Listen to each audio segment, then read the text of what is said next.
the youth leader from Marietta. My name is Joanna Santisteban. I'm from IMS SDA Reform Marietta. I'm currently married. I have two wonderful daughters. One is an 8-year-old, her name is Persia, and my second daughter who's 4 years old, her name is Dina. And right now we are currently homeschooling them. And it's a perfect time that we have chosen this route just because of everything that's going on. And since I was born in this denomination, well, I love everything that it teaches about the things of God, and I want to instill that to my daughters. I want them to love God just as much as I do, or more. And it's the reason why I'm focusing on the homeschooling for them at this point. I grew up in the SDA Reform movement. I grew up in it, and I was actually born. But as I was growing up, I've always seen people get baptized and turn their life to God, and that was always something that was in me since I was little. And I never quite understood until I was a little bit older and I was a teen, and I did get baptized when I was 16.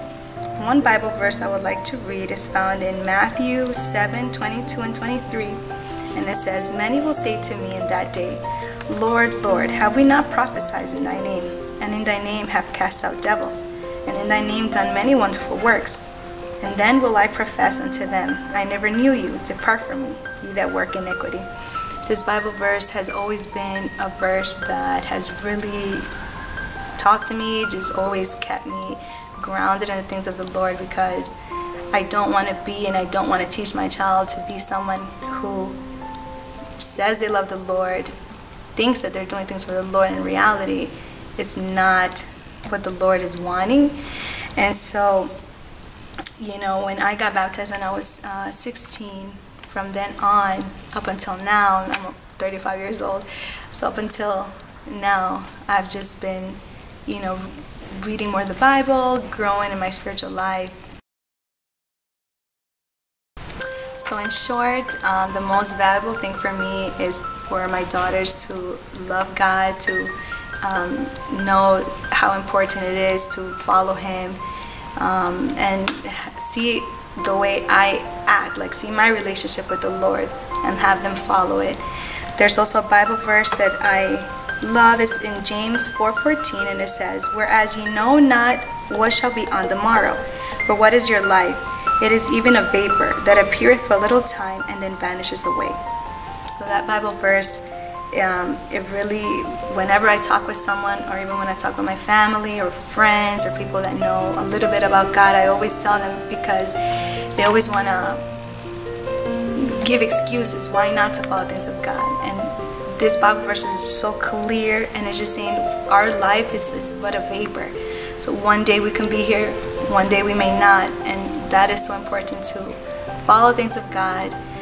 Keep Him as close as possible, the relationship, especially in these times, and He will strengthen us through anything that we can ever go through. So my prayer is for anyone who's hearing this or my testimony to, it doesn't matter what age you accept the Lord. I accepted Him at 16, and I have just grown stronger in my faith, and I will continue to do so. And I do that I teach my kids that, and I love seeing them, how they praise the Lord, how their relationship with God.